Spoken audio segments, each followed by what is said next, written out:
Welcome, everybody, to the Resilient Podcast. My name is Neil Tan, and I'm your host today. We've got a fantastic guest, Joy Lam from Binance. Welcome, Joy, to the podcast. Thanks very much, Neil, for having me. It's great to be here. It's awesome. I mean, Happy New Year. Yes, Happy New Year indeed. Yeah, 2024 looks to be very exciting. So, I know that you have a few different changes, and I think a lot of people have known you to be a partner over at Baker McKenzie, but you've recently made a change. So maybe you can give us a quick introduction and tell us a little bit about your story. Yeah, sure. So I, as you said, was a partner at Baker McKenzie for just under 2 years. And before that, I was a partner at Sidley, and I was doing a lot of work focused really on the digital assets space. So I would say since probably about 2018, my practice moved from kind of traditional hedge funds and, PE funds to more focused on the digital assets space. So I was doing a lot of work for clients that were setting up funds that invest in digital assets, getting licensed with the SFC for various digital asset related activity. And then last year, Binance approached me and said that they were looking to hire someone to be their new head of legal for the APAC region. And at first, to be honest, I wasn't really convinced by it. I just kind of thought, I'm not sure that's the right opportunity for me. But, after a bit of reflection, I just kind of thought, why not? You only live once. And I figure if I didn't do it, it would probably be something that I would regret later. So yeah, I decided to take the plunge, and I started just under 2 months ago, and it's been, as you can imagine, a pretty hectic, intense time, but really, really interesting. Right. Yeah. I mean, I think if you kind of look at it, it's like you're making a pretty big transition inside, going from outside to inside counsel. You're, making a transition inside of maybe not so much the sectors or the markets and so forth, but, moving from, Baker to a Binance platform. And at the same time, the way that the markets are going right now, I mean, it must be super exciting. Like what other things are happening for you inside of that role? Yeah, I mean, it's definitely, part of, I think, the appeal for me really was, as an industry, we are at such an inflection point. We've had, 15 just recently, right, the 15-year anniversary of Genesis Block, and in that time there's been so much growth and evolution, but we're really at, I think, a very pivotal time for the industry, as well as for Binance itself, to be honest. We've got more regulation coming in, we've got digital assets starting to be adopted more broadly. We've got institutions now knocking on the door. So I do think that, it's just a very, very exciting and dynamic time for the industry overall, particularly here in Hong Kong, which I guess we can chat about more later. Right. It's really, when I look at the opportunity and the change that I've made, a really big part of it for me has been looking at this as just an immense opportunity to learn. Because when you're sitting in the law firm and you're the advisor, the clients come to you when they have a specific goal or a specific problem, and you help them to figure out, how do we get from A to B, and, what are the ramifications and what do we need to be thinking about?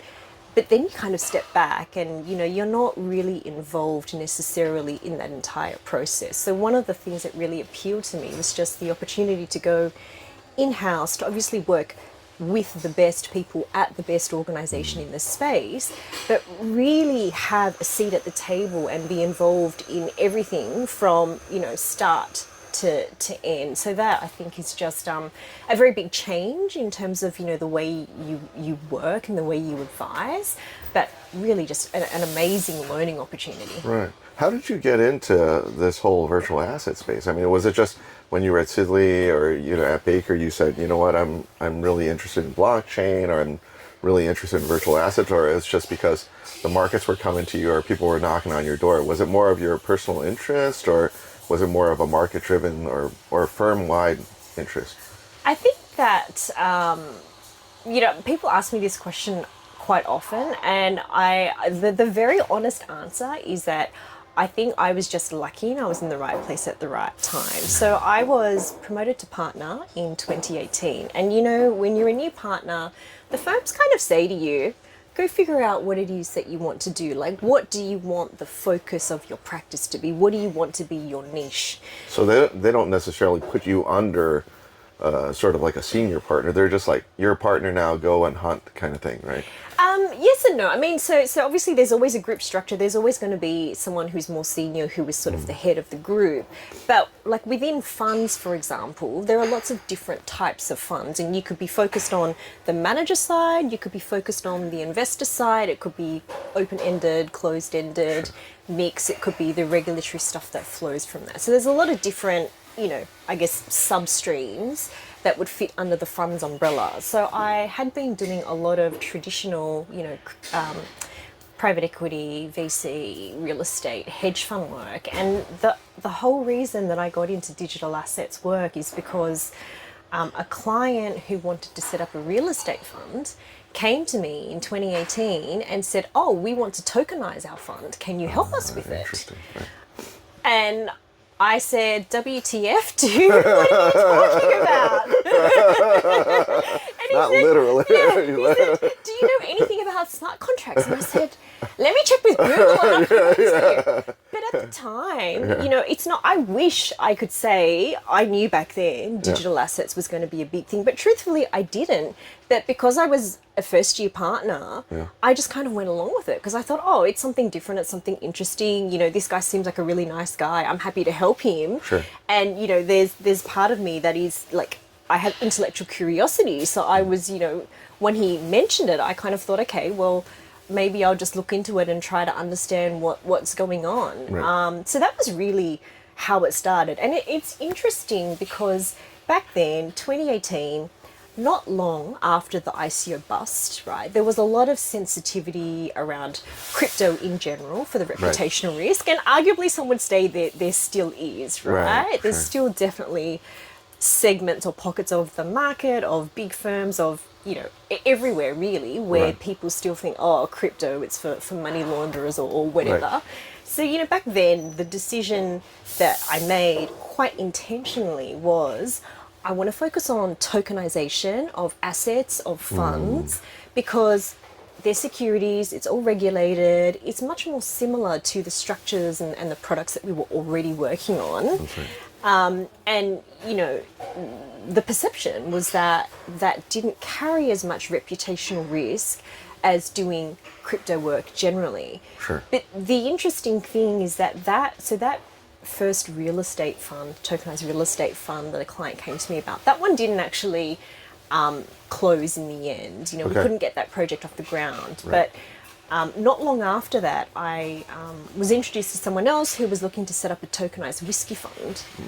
And we actually managed to launch that tokenized whiskey fund. Right. Yeah. Oh, you launched it. We launched it. So that was literally the first tokenized fund in Asia, which we launched, I think, in 2020. And then we had another client that launched a tokenized Bitcoin themed fund because they were licensed by the SFC, not able to, at that time, under those regulations, hold the Bitcoin directly. So it was a lot of synthetics and derivatives to kind of, mimic the exposure to Bitcoin. But again, tokenized fund.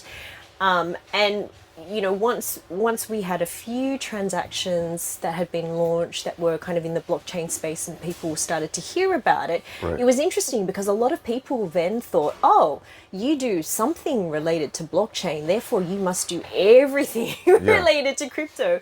And I was inundated with so many requests, and honestly, for so many things, I just went, there's no way we can touch that. I'd be like, sorry, we're probably not the best firm to help you. Try this other firm. In some cases, try this other jurisdiction. So it was like all these different sort of, guardrails for even you to be inside of this practice, right? Yeah. Wow. Correct. So it was a very interesting journey. So, really focused initially on tokenization of assets, funds, very traditional structures with a digital wrapper, all regulated as securities.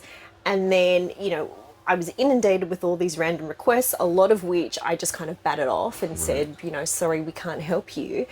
But the turning point really was when the SFC came out with its own kind of statements and circulars talking about how they wanted to start licensing the digital asset trading platforms, and Oh, the also MAPI licenses. They already Exactly. started talking to you. Yeah. Okay. Yeah. So Right. when the SEC came out with that, they also at the same time came out with some guidance around, distribution of funds that invest in digital assets. But importantly, they also came out with that specific licensing regime for the asset managers Yeah. that are investing in digital assets. So that's when I kind of thought, okay, well, if the regulator is going to regulate people that, are working directly in digital assets, then we as a group, we can also start helping these clients who want to get those licenses from the SFC to manage the investments in crypto, and also to help set up those funds. So that's when it broadened from just tokenization of funds and assets to also include crypto in the sense of crypto funds, crypto Right. asset managers. Because I mean, the minute that the regulatory framework shows up, then you as a law firm have almost like a fiduciary requirement, like to kind of help. Someone's gotta help them. Yeah, somebody's got to help Someone's them, gotta right? help So you're like, them. okay, you just raise your hand.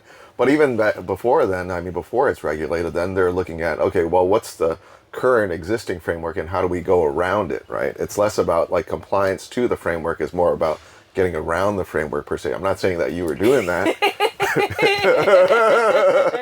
But that's what that's what law firms do, right? They look at opportunities, right? Yeah. That's what I would frame it Yes, as. it's very tasty and diplomatic. But so that's I mean, so basically the inflection point was tokenization. I mean, so you were basically doing RWAs back in the day to the extent that it was like 2018, so like 5-6 years ago, right? I mean, it's been that long. So Yeah, you've been looking at these different types of scenarios or these different types of cases, use cases.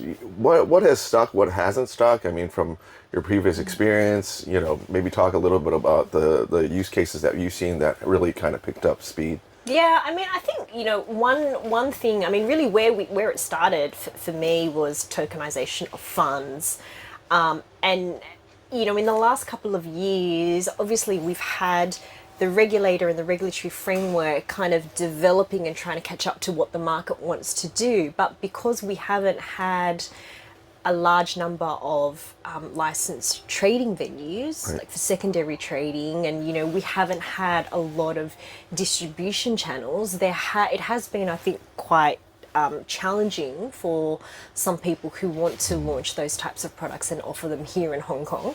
And I think what we've seen really is a lot of people using the fund structures because of the way the licensing regime actually works. There are some exemptions from licensing for the distribution activities that Type 9 asset managers That's right.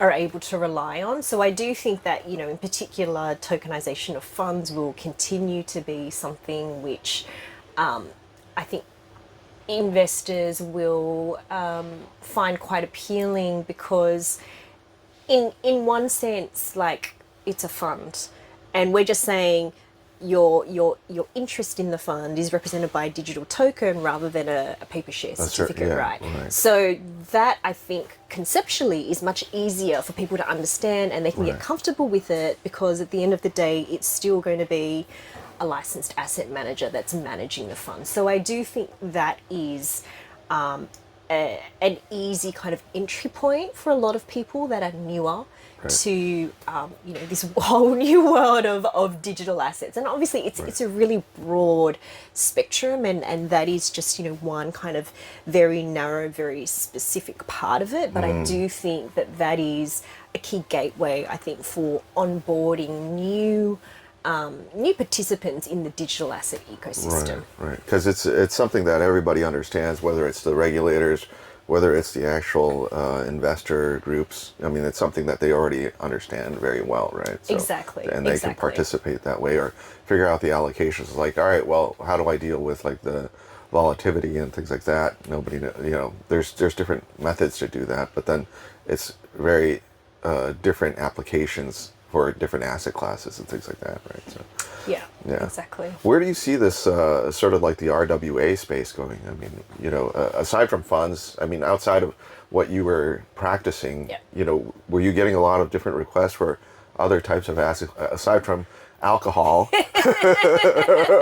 real estate? Yeah. Were you getting a lot of like more interesting, more unusual requests, or? There definitely were some requests which I would call exotic. There you go. Yeah, that's why you're a lawyer, and you can choose those, or you can find that inside of your vocabulary. But exotic, for sure. Look, some interesting ones whiskey real estate funds. There were a couple of people that wanted to tokenize the revenue stream in racehorses. Oh, right. Which is a little bit different. We also had people talking to us about tokenizing art, Sure. diamonds. Yep. One thing that I wanted people to do, but no one did it, I said to a client, we should tokenize a Birkin fund. What? Birkins have been performing so well. They're like really like an exotic asset class, but they've done really well. Right. So tell the audience what is the Birkin, like, so everybody will understand what this leather this luxury item would be. So Birkins are like the signature Hermes handbag, right? They're very hard to get. There's a waiting list in store. Like a couple of years, right? Yeah, a couple of years. Waiting list. Sometimes they won't even let you put your name on the waiting list. They KYC you? They're super selective. They don't want just any random person holding, They're walking around give with me their your handbags. CV or something like this. I think you have to earn. You have to buy a lot of stuff in the store to kind of show your loyalty and earn your spot. Right. So there's actually a lot of trading activity on the secondary market through websites like the Real and Fashion File and whatnot and consignment stores. So I think that is where most of or a lot of people actually purchase their Birkins and other Hermes handbags. And then actually there's also Sotheby's and Christie's, those auction houses, they have a handbag auction every couple of months. Oh, I had no idea. And it's almost always 95% Hermes handbags, and a big chunk of that is Birkins. So Birkins are hot property. So I'm waiting for a client to tokenize a Birkin fund. Come and find Joy now. That is nuts. I had no idea, but I know that the secondary market for Rolexes or high-end luxury watches is kind of the same situation. Is that they have a shortage as far as inventory for new ones. So there's a huge wait list. But I never knew that about the Birkins. But those things are expensive straight out of the box anyways. They are. So, they are expensive. But there's definitely a markup and a premium that you pay for getting them on the secondary market. Yeah, just because they're so hard to get. Yeah, the secondaries are more expensive than the actual primary markets, right? Yeah. It's wild. But switching gears, I mean, maybe we can talk a little bit about your own personal journey. I mean, you're originally from... Contentious question. Okay. She's you're not, you say it. I'm not going to say. Revealing my secret. No. My parents were refugees from the Vietnam War. Wow. So they kind of were boat people. They fled Vietnam in the mid-70s. They were in a refugee camp in Malaysia for a while. Okay. And then they ended up being sponsored and immigrating to New Zealand. Right. So a lot of my Aussie friends don't know this, but I was actually born in New Zealand. You heard it here. The big reveal. A bunch of revealing big reveals today. Bombshells today. So I was actually born in New Zealand, and then we moved to Australia, to Sydney, when I was 4. Right. And when we moved to Sydney, I have these very vivid memories. The very first night we were in Sydney, we were staying with my cousins, because my mum was actually one of 10, so she had a couple of sisters already in Oz. that were already in Australia. Okay. So we were staying with one of her sisters, and they had kids. So there were 2 cousins who were 1 or 2 years older than me, so kind of roughly the same age. But I remember that first night. But you were 4 at that time. I was 4. You just arrived in Oz. Okay. Literally just arrived. Yeah. And I remember that first night being teased the entire night by my cousins about my accent. And the entire night they were asking me to say fish and chips, which of course I said is fish and chips. And they thought it was the funniest thing ever. That's cute. I mean, it's all these different memories about that whole time. I mean, Yeah. The idea is you still still in that spot, immigrant moving over to a new space, usually there's a lot of like uncertainty and, trying to acclimate inside of it. So how did you kind of, talking about the whole podcast, right? We're talking about resilience and how did you guys kind of move from there and kind of progress up inside of this whole space, your family, yourself? Yeah, I mean, it's really interesting. I have like these kind of distinct memories like that of that early period of like not wanting to go to school and my father being the softer one out of my two parents. Really? Like he would sometimes just be like, oh, okay, it's fine, you can stay home. And eventually I got over it. So he was like super, he's like daddy's little girl kind of. Yeah, kind of. Yeah. So, if I kind of really had a tantrum about something, usually he would give in, but my mother never would. My mother was always like, no, she was like the disciplinarian of the two. But, I remember like early on, there were some days where I just didn't want to go to school and I didn't feel like I fit in. But I think as a little kid, those things can just be kind of momentary. They're just periods of time and you get over it pretty quickly. And, once I actually just got used to it, I was fine. And obviously you can tell from my accent now. Completely. Very Australian. Very Australian. So when people ask you, like, where are you from? You say Oz. Yeah, I say Sydney. Yeah. Okay. Yeah, I mean, I did grow up in Sydney, right? Yeah. So, I am very Australian culturally, not just my accent. A lot of people comment on my accent in Hong Kong. Okay, this is probably going to get me, like, crucified, but is there a huge cultural difference between New Zealand and Oz?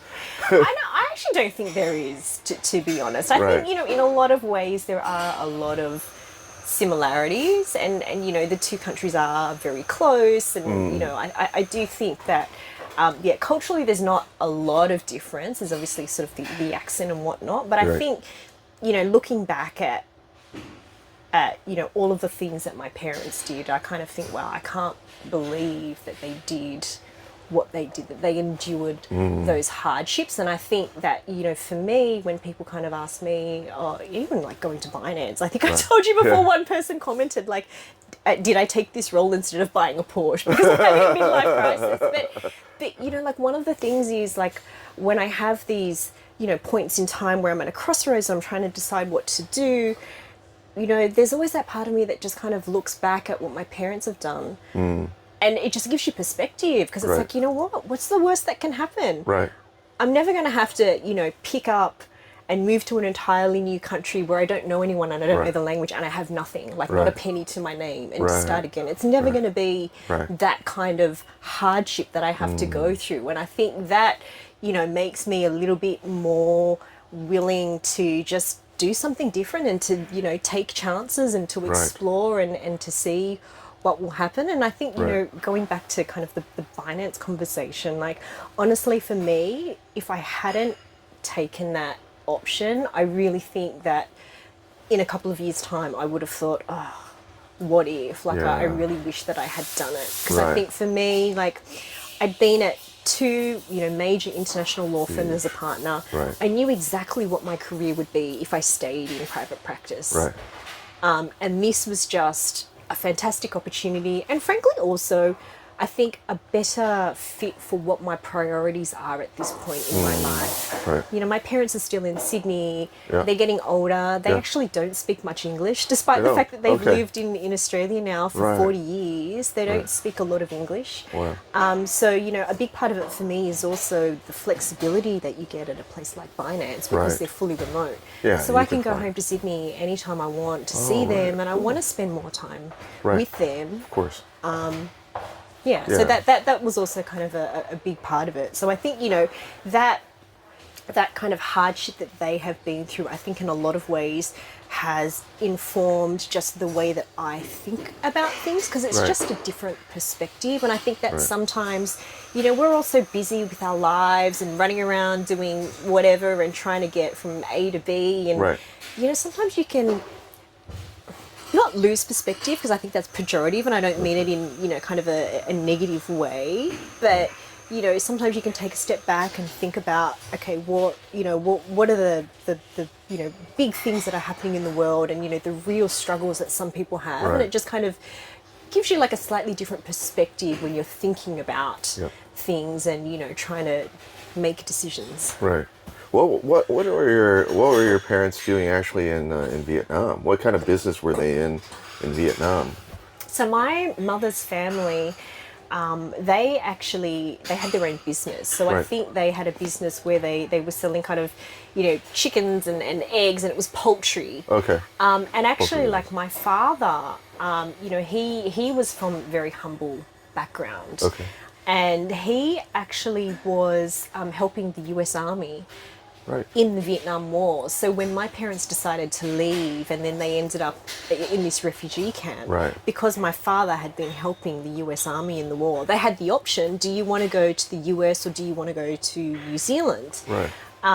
Okay. And so my mother, so originally I think they wanted to go to the US, but Sure. because my mother was one of 10 and her parents had got also it. fled, my mother was like, but I want all of my family Sure. to come with me. Makes and sense. the US was like, well, we can't take everyone. Like, if Right. you guys want to come, I see. it's just you two and your kids. Right. Got it. And because they wouldn't kind of take the broader family, my mother Right. said, well, okay, well, in that case, we're just going to go to New Zealand Right. to be with, her parents and her other siblings. Right. And like, on reflection, I'm so glad that they made that choice, because, Australia, I think, is a place where there are so many opportunities, and I think it's relatively easy in Australia to what I call changing stations in life, or shifting. Right. Like I just think that Reinvent it yourself, is. or Yeah, it's just it's a meritocracy, and it's, I think, in a lot of ways a very level playing field. Right. And you can be a daughter of immigrants, Yeah. and end up a partner at an international law firm. That's right. Whereas I feel like if my parents had gone to the US, I probably wouldn't have had the same opportunities that I had in Australia. So, I do feel very lucky that they ended up going to New Zealand Right. instead of the US, because I think my life would be very, very different if they had gone Yeah. to the I mean, US. how did you go? Because you actually went over, or the parents went over, and they basically lost everything. So how did you end up getting your education and all those things? Like, all those things lined up. Free education in Australia. I went Is to it? public schools. Wow. Yeah. Okay. I had no idea. I went to public schools, public primary school, public high school. Funnily enough, my high school actually had a direct hotline to the local police station What? because it was in a bit of a rough neighborhood. So, yeah, funny. I was public schools, and then I started working when I Like, finished including high school. university is also paid for by the government as well. University is, so you do pay for your university degrees, but Right. at the time when I was at university, they had just introduced this kind of scheme where you were paying university fees, but the fees had gone up a lot. So there were, at the Sure. time, there was a lot of kind of outrage, particularly in the media, around how university fees were increasing. But if you compare it to what people pay in the US, Right. it's a drop in the ocean. It's a draw. Yeah, it's like 100,000 right now, or something crazy. Yeah, I 50 think to I paid like 100,000. $5,000 a year Yeah, for my law degree. that's like crazy in the States, It's but, yeah. it's so I think in Australia, again, it's just there's so much infrastructure and there's so much social support systems Right. that it is very easy, even if you don't have a lot of financial means, to find your way and make your own path to wherever it is that you want to go. So I was very lucky. So I remember when I finished high school, probably about 2 or 3 weeks after my last high school exam, I moved out of home.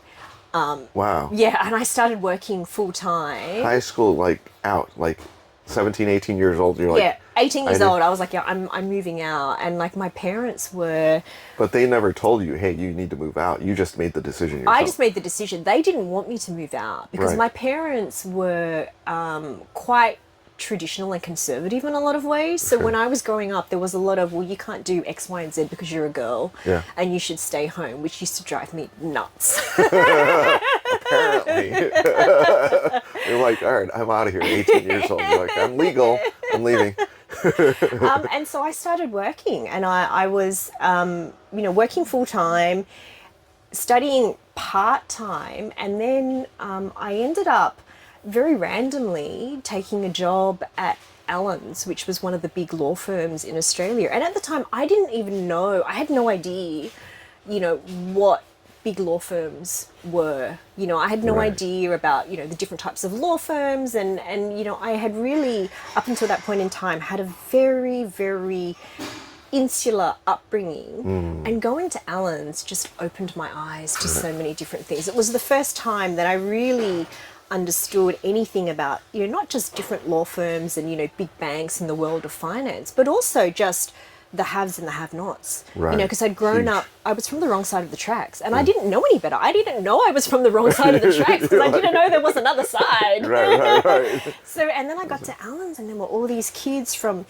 private schools, and, their parents were judges on the Supreme Court or like partners at other law firms. And I was like, oh, wow, all of a sudden I had this epiphany, like, hey, there's a whole world out there which I had no idea about. But also, I think the flip side of that was it made me feel very self-conscious. Like in a negative... Like inadequate in some way. Because I looked at myself and I looked at them and I was like, well, I'm not worthy, or I don't fit in here. There are all these kids who are from, these private schools, and I was just like, I really don't fit in. And I got over it and I figured out how to kind of function and to fit in. But at the beginning I was just like, oh wow, like this is really different, and I had no idea, and maybe I don't belong here. And then you got over this imposter syndrome at some point in time, right? I don't know if you get over it. I still have I still, I think, have a lot of the symptoms that people generally characterize with imposter syndrome. So before we were talking and I said, oh, well, I was just lucky, right place, right time. And that's how I got into digital assets. But a lot of my friends will say, no, like that's silly. Like actually you saw an opportunity and you worked your butt off to, get to where you did. But there is a big part of me that just thinks, well, I was just lucky because Mike came to me one day and said, hey, I want to set up a tokenized fund. So, I do definitely still have that fear of like being found out because I'm a fraud. And, I don't, digital assets is not really that hard. Anyone can do it. You just have to understand the concept. I definitely do have a lot of... I think that the challenges that come with that, and like when you talk about challenges, I was actually having this conversation just yesterday with a friend, and in a lot of ways I feel like one of the biggest challenges is actually myself. Like I get in my own way because I feel like imposter syndrome and also being a perfectionist, it's such a double-edged sword. And one of my friends, need to be almost like as a lawyer, right? Well, that's the thing. It's tough, right? You have to be super kind of detail-oriented and organized. Or to be a successful lawyer like yourself. There's a lot of lawyers that kind of like, oh, whatever. Well, I guess everyone has different strengths, right? But, the thing about perfectionism, it is such a double-edged sword. And my friend always says to me, don't let perfect get in the way of good enough. Because, he always says to me, like, your perfectionism and that pursuit of excellence is the reason why you've had as much success as you've had. But at the same time, it's also the thing that really holds you back. Because I'm always in a lot of ways, like, sometimes too scared to do something new or to kind of branch out, because what if I fail and then everyone's going to realize that, oh, I'm a fraud and, I don't really deserve, whatever title or whatever accolade it is that has come my way. And, I've just been lucky, right place, right time. So it's, it's challenging, particularly as you become more senior. You can't control everything and you can't ensure, there's no way you can ensure that everything is always perfect. Impossible. And it's a real... continuing struggle. I don't know if struggle is the right word, but it's something that you have to work on. I think you have to be very conscious of it. And, when you're making those decisions, and particularly when you're leading a team, be very aware of it so that it doesn't get in the way of how you manage the team and making sure that you have a team that, performs, but also giving them autonomy so that they can also grow and creating that kind of environment where they get to feel ownership and autonomy and kind of, develop themselves. So it's, Right. it's a tough thing to balance I know. sometimes, I think. Yeah, I mean your own personal development and also the development of your team or your colleagues to, have how do you get like a high performance team, right? It's a lot of this sort of management. Like, where do you see that? Because obviously you had to build a practice inside of digital assets. Yeah. Like, you had the right to almost had to find the right ingredients of the people that, and it's not easy, right? To find those different types of juniors that are, one, have that domain expertise, two, have the legal background, three, have the drive to kind of deliver, right? So how do you kind of build out your teams and things? Yeah, I mean, I think I've been again quite lucky to have been in been in large firms where there are quite large talent pools. But I think for me one of the key things really was making sure that people who joined the team who did the work on digital assets were people who actually had an interest and were dabbling themselves. Because, like, honestly, the concepts and the apps and even the culture, it's so different in digital assets to TradFi that I think if you're not actually using it, it's very difficult to understand what's actually happening. And if you don't understand it, you can't advise on it properly.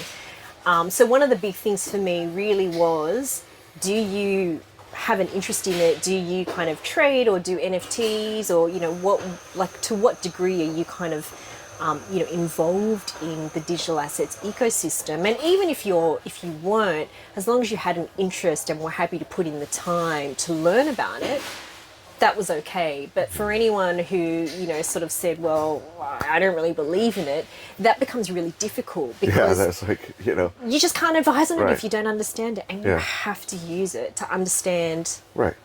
it, but also the culture, right? Because I do think that the culture and the fast pace is a little bit different to what people are used to with traditional finance. So Yeah. that was definitely part of it as well for me. Yeah, because I think it's not even just that. It's just like, in technology, it's just advancing so quickly. If you're not on top of it, you're gonna miss the boat, or you're gonna miss something inside of the agreements or whatever. Yeah, right? exactly. I mean, if you didn't take into account AI's involvement inside of the agreements, you're kind of like in deep trouble. Like, or at least your client is. Yeah. Right, that type of thing. But so yeah, I think it's great. I mean, so as far as the different types of developments in the market, I mean, it's pretty amazing what's happening inside of Hong Kong. I mean, we've got the virtual asset trading platforms coming up. You've got the stablecoin consultation.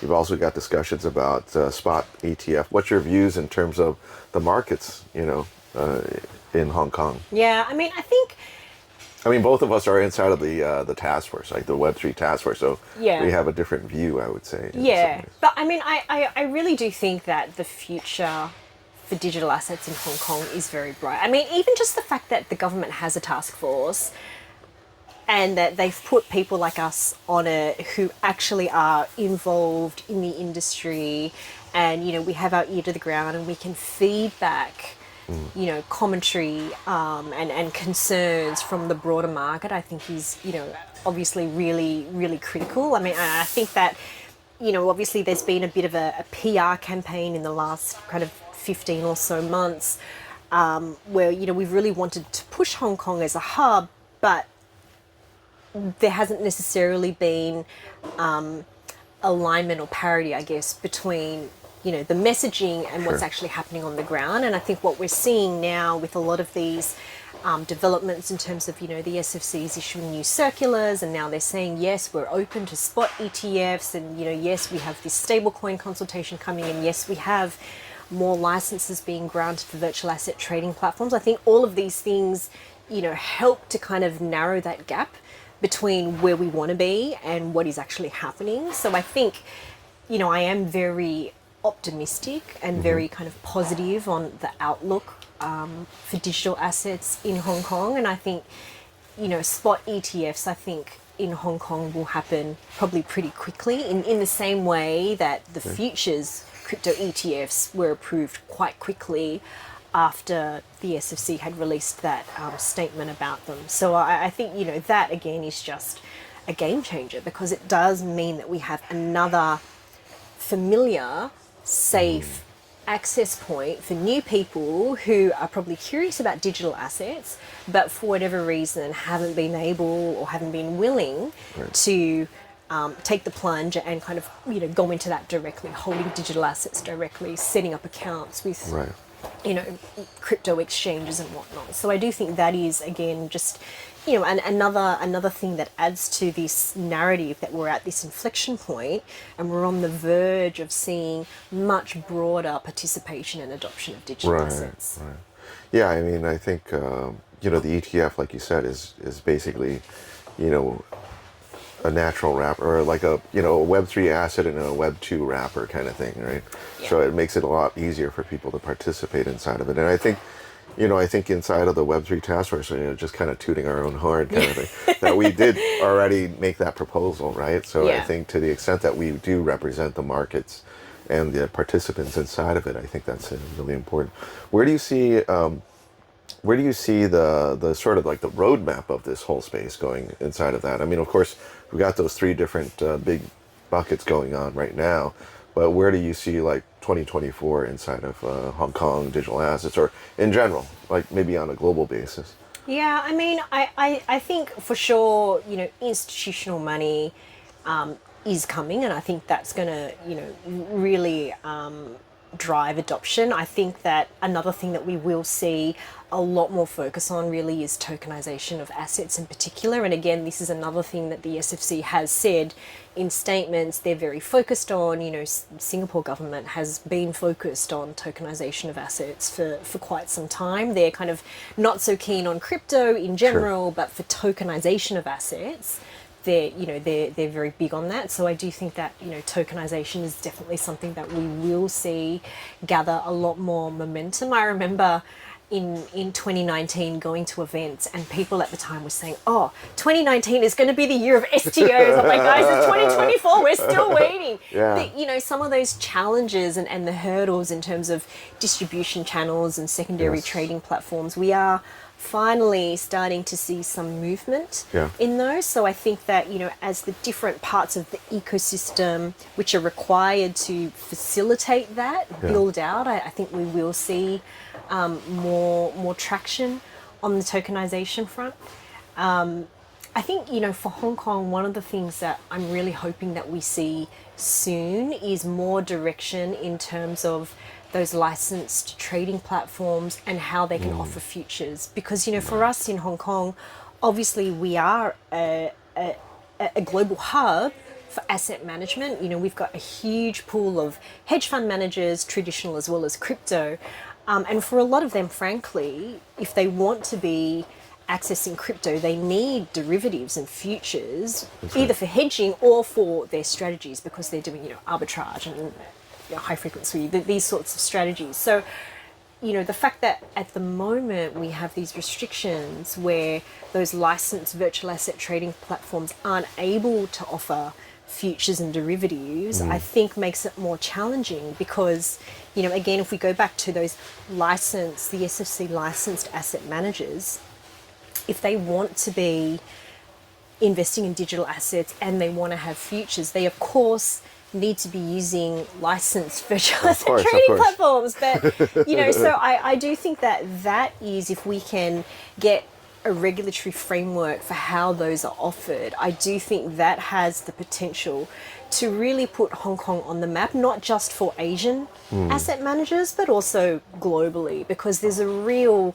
dearth, I think, globally of licensed exchanges that are offering derivatives and futures for crypto assets. I mean, you've got, you know, CME and whatnot, but that's just a small range of products. And none of those licensed exchanges are offering perps, for example, which is what all the hedge fund managers really want and need. So I do think that, you know, that if we can get that part of it right, that's a win-win. That's a win for the asset managers and Hong Kong's status as an asset management hub, but it's also a win, I think, for the operators of those trading platforms, because it's going to drive a lot more volume and trading activity on those exchanges. So that is something which I hope that we can get to grips with quickly. Yeah, because it's essentially, I mean, having one product or one tool in the toolkit versus like 10, right? Because I mean, it really to be a full sort of trading opportunity for a lot of the institutionals is to have a comprehensive set of products and features that you could do, right? Because otherwise you can't hedge, you can't do a lot of different things, so Yeah. it's difficult. Yeah. What's your take on the Bitcoin ETF? In the States or here as well. I mean, if there's, what's your view as far as, are we going to see an approval soon, or is it, are we just kind of like, 5 years later we're still kind of waiting for it, or what's your take? I think that based on, I guess what we've seen in the past with the SFC in terms of, they issued their statement at FinTech Week to say, hey, we're open to crypto futures ETFs. Yes. And literally a month or two later, they were approving the first. Right. So I think that, likely we will see some kind of movement from the SFC on that front in the next couple of months, I would expect, particularly because, one of the key concerns around spot ETFs really has been like market manipulation and the veracity of those exchanges that the asset managers are using. Here in Hong Kong, if we're saying, well, actually, crypto spot ETF, you're going to be using the Hong Kong licensed exchanges, which the SFC is already regulating, and they're already comfortable that they have very robust market surveillance and other systems in place to ensure that there isn't any market manipulation. I think that addresses one of the main concerns that they've had. And obviously there's a lot of issues around volatility and disclosure and, investor protection and whatnot. But I do think that, that being a market surveillance and market manipulation being a major hurdle that has been addressed, because we now can say, well, actually, we'll just use the Hong Kong licensed exchanges because we know they have proper systems in place. So I do think that in Hong Kong, I would be very, very surprised if we don't see something happening on that front, soon, as in the next kind of, 2 or 3 months at most. Right. I think US, who knows? But obviously, I mean, everyone in the, not everyone, but, a lot of people are kind of expecting something from the SEC, in the next couple of days. I think 10 January is the deadline. Yeah. So, I know there was a big move in the market last week when someone took a contrarian view, which was quite interesting. Yeah. But Matrix Port, folks. Yeah. Yeah. I saw that, and then everyone's like, what are you doing? What are you kidding me? It was like drops. Yeah. Yeah, 3 or 4 grand or something like this. Yeah. But what are so we're at the front end of 2024. What are, let's say, I'm not going to go 10, 20, or like 3 to 5 basically predictions for virtual assets, digital asset space? I mean, what do you see on the radar screen? Well, for sure, more institutions coming into crypto in a big way this year. And, I think really, again, coming back to the ETFs, that I think is really a big gateway, I would say, for institutions.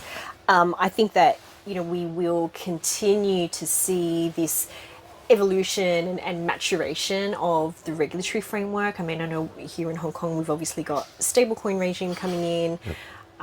I think we can expect to see or hear more from the regulator on some of the things which people have been asking about or commenting on, but which they haven't directly addressed. So I think, that is definitely something that will continue. And I would hope that we start to see a bit more consistency in approach. I think, the market coordination, you mean? Yeah, I think that, the approach that different regulators and different countries take, it's very fragmented. Sure. Right? You've got, quite a big, quite a diverse range of different approaches that different regulators are taking, and that frankly makes it very challenging, right? We do need to have some degree of consistency as much as we can. So I hope that this year we start to see a little bit more cohesion Sure. in terms of, you know, the approach that different regulators are taking Right. to things. Final question. Price prediction, Bitcoin. End of 2024. What is it? December 31st, 2024. What's the price? Oh gosh, I don't know.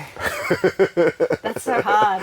I'm gonna be a bull. I'm gonna go out there. I'm gonna say 100K. 100K? That's not bullish enough. No, I'm kidding. There are people saying like 500. Yeah. Like, you're more of a bear. No. But that's cool. I mean, yeah, I think everybody's looking at 2024 as like the year, right? With the halving and everything like that. And then ETFs, spot ETFs and so forth. So. Well, what's your prediction? My prediction is, no, I mean, I think it's going to probably be in the six-figure space, but I don't know whether it's at the 5 or the 1 or the whatever. I don't know, but I'll stick with yours. I'm going to go with yours. Yeah. I think it's a little bit more conservative, I would say. But cool. Yeah. Hey, Joy, it's been fantastic having you here, and thanks a lot for coming in, and congratulations on the new role. I think it's been awesome to hear like your whole personal story and the whole journey. So, you know, continued success, of course, and keep us on top of, you know, your mind as we go along inside of this next 12 months. Yeah.